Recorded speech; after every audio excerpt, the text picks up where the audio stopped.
Hello, thank you for watching my video, and please feel free to subscribe, like and comment. And also please consider becoming a patron on Patreon, details of which you can find in the description below. John of Gaunt, the third son of King Edward III of England, laid claim to the throne of Castile by right of his second marriage to Constance of Castile. She was the daughter of the former King of Castile, known as Peter or Pedro the Cruel. He had died in 1369. The new king was a man called John I. Due to his name clashing with the Portuguese king, also called John I, we shall call the Castilian king Juan. John of Gaunt had an ally in his quest to claim the throne, and this was the King of Portugal, John I.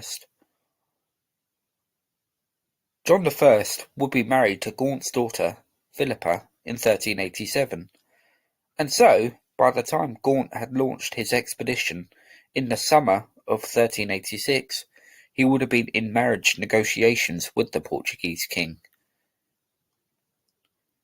Gaunt was an extraordinarily wealthy man, the richest in England, and these riches had made him a target of the wrath of the Peasants' Revolt in 1381.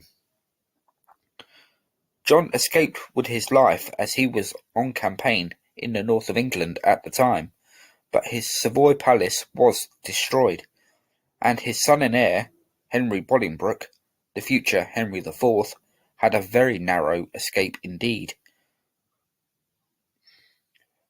John of Gaunt was extremely unpopular, and so, when an opportunity to escape his continuing unpopularity would manifest itself, it was more than welcome, and John had more than enough resources to launch his expedition to Castile.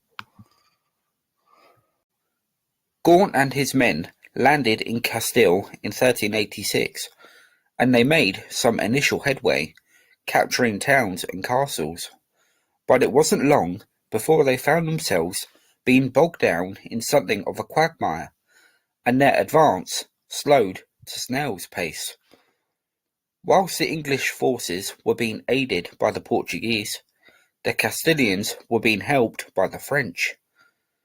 Gaunt's expedition had begun in the middle of what was to become known as the 100 Years' War.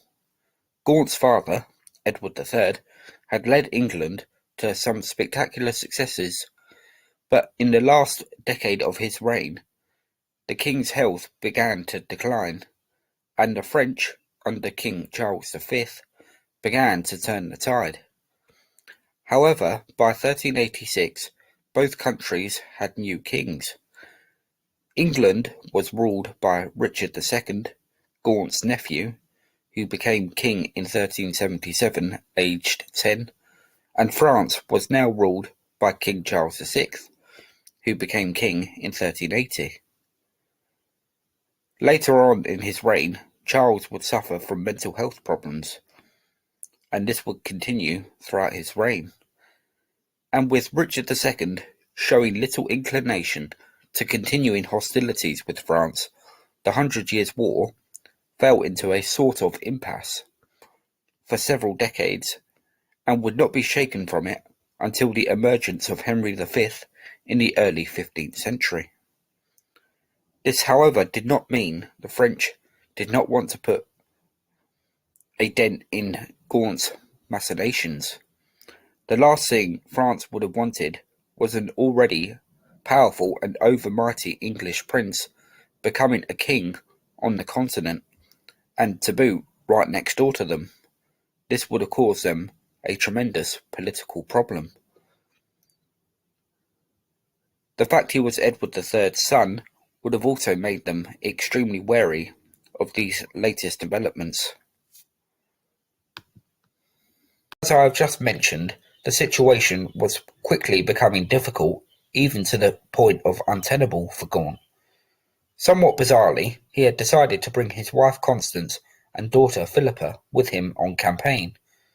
Gaunt undoubtedly expected to push through Philippa's marriage to John I of Portugal whilst on campaign with the Portuguese king, and, no doubt, Constance wished to see her Castilian homeland once again.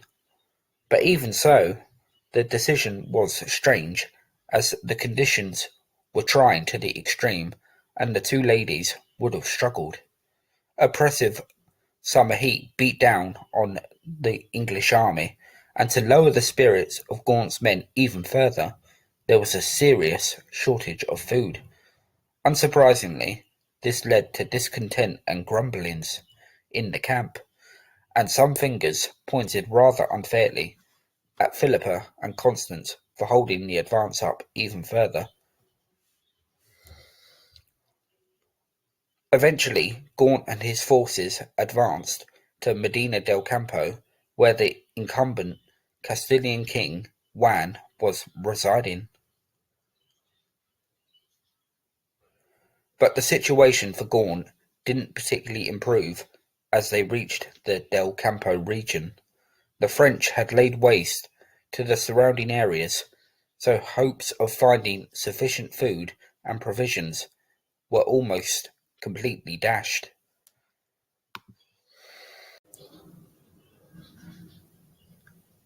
The English horses began to grow weak, listless, before they eventually died, and disease began to set in amongst the men. Perhaps with desperation beginning to set in, a number of English knights broke away from the main army and headed towards the town of Villalpando, where a French garrison was stationed. Absolutely nothing was gained from this attack. The exhausting heat, with sand and dust being blown in the knights' faces, made their thirst even greater, and meant that the fighting was reduced to an absolute minimum. Even the French knights, who may have been used to the heat more than the English, were extremely reluctant to fight and eventually pulled back. The knights returned rather dismally to Gaunt's camp, where more than a few contracted fevers and died miserable deaths. By this stage, Gaunt would have been extremely exasperated. Grapes became a main staple of his men's diet, and large amounts of wine were being consumed. Obviously wine would do nothing for their dehydration, but by this point the English knights and soldiers may well have been drinking to forget, rather than to quench their unspeakable thirst. Dysentery and other horrid diseases now inflicted the army, and, again unsurprisingly, the soldiers turned their frustrations towards the leader of the expedition, Gaunt himself. They accused him of leading them to their doom, and it's not difficult to see by this point why they felt that way. Finally, Gaunt could see nothing else for it but to sue for peace with King Juan. Juan was more than ready to agree to this, but only if the knights would leave his kingdom as soon as they were physically able to. The English were more than happy to agree to these terms. Before his soldiers departed, Gaunt paid them what they were owed, or at the very least made promises of payment later on. And so his men went their separate ways. Juan may have been extremely relieved at their departure, but in reality this expedition had proved no real threat to his kingdom. As for John of Gaunt himself, his attempts to become a king had failed dismally. But when he returned to England, he found a country in turmoil, as Richard II's reign was going from bad to worse. And this provided John with an opportunity to enhance his poor reputation with the English population, and he managed to do so. For the remainder of his life, he remained a prominent figure in English politics and provided some much-needed stability, as Richard II went on the road to tyranny.